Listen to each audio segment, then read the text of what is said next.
Évangile de Jean, au chapitre 7, versets 40 à 53. D'où vient-il vraiment ? Il y a d'abord le bruit de la foule, des voix qui se mêlent, des questions qui s'entrechoquent.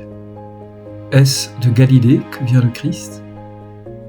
On cherche, on compare, on cite l'Écriture, on veut comprendre, c'est humain. On veut mettre les choses à leur place. Et toi aussi, peut-être, tu fais cela. Tu regardes Jésus pour savoir d'où il vient. La foule a raison. L'Écriture parle de Bethléem, de David, des promesses. Elle connaît les mots, les signes, la logique. Et pourtant, quelque chose se ferme.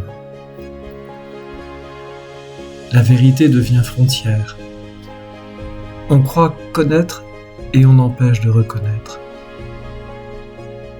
Le Christ est là, présent, parlant, offert, et pourtant il glisse entre les doigts du savoir.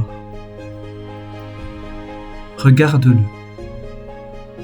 Un homme, une voix, un visage. Rien d'extraordinaire, rien qui attire d'abord.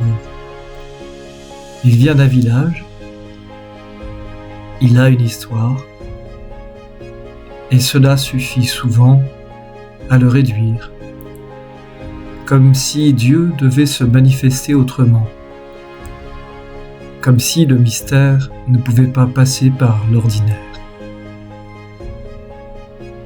Puis, un lent déplacement commence.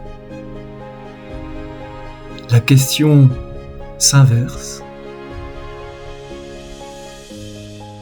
Ce n'est plus d'où vient-il, mais d'où vient ce qu'il est. D'où vient cette parole qui traverse ? D'où vient cette paix qui désarme ? D'où vient cette autorité qui ne s'impose pas mais attire ?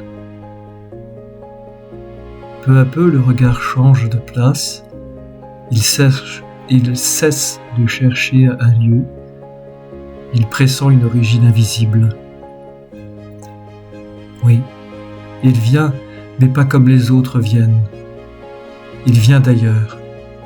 Non pas d'un autre endroit, mais d'un autre mode d'être. Il vient du Père. Pas un lieu, pas une preuve, une source. Cachée mais présente, immense mais humble. Tout le ciel dans cet homme. Alors, la foule se divise. Et toi aussi peut-être tu te divises. Une part de toi veut comprendre, vérifier, conclure. Une autre reste ouverte. Elle ne sait pas encore, mais elle perçoit. Elle demeure dans ce qui ne se comprend pas encore. Là, la foi commence. Et s'éveiller, c'était cela. Non pas tout saisir, mais laisser le Christ venir comme il vient. Ne pas l'enfermer dans ce que tu sais, ne pas le fixer dans une image. Alors, dans la nuit, une autre connaissance naît. Non plus savoir d'où il vient, mais reconnaître qu'il vient. Il vient maintenant, vers toi, en toi. Amen.